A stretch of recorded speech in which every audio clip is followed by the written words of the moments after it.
আসসালামু আলাইকুম। মাহফুজ আনার বাগানের পক্ষ থেকে আপনার সবাইকে জানাতে শুভেচ্ছা। ভিউয়ার্স দেখুন, আমার এই গাছটি কাটিং করে দেওয়া হয়েছে, হাত পুনিং করা হয়েছে, কিন্তু কিছু ফল ছিল সেই ফলগুলো রাখা হয়েছে।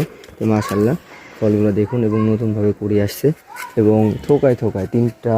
এখানে দেখুন, এখানে ক্যামেরা কাছে নাও, এখানে আরও কাছে চারটা এখানে একসাথে ফল ধরেছে আলহামদুলিল্লাহ। এবং প্রত্যেকটি জায়গায় এই গাছটিতে এপার আছে, ঠিক ওইদিকে এদিকে ধরো। তো এই গাছটিতে হাট পুনি করে দিয়ে নতুন কুশি বেরোচ্ছে আলহামদুলিল্লাহ। কিছুদিনের মধ্যে এই গাছটিতে আবার পাতায় ডালে পরিপূর্ণ হয়ে যাবে এবং নতুনভাবে আবার ফুল আসবে এবং গুটি ছেটাবে। তো আপনারা যারা ছাদ বাগানে বিভিন্ন জাতের আনারের চারা লাগিয়ে সারা বছর ফল খেতে চাচ্ছেন, তারা সঠিক মানের চারা পাচ্ছেন না, সঠিক জাতের চারা পাচ্ছেন না, তারা আমাদের স্ক্রিনে দেওয়া নাম্বারে যোগাযোগ করে চারা সংগ্রহ করতে পারেন। আসসালামু আলাইকুম।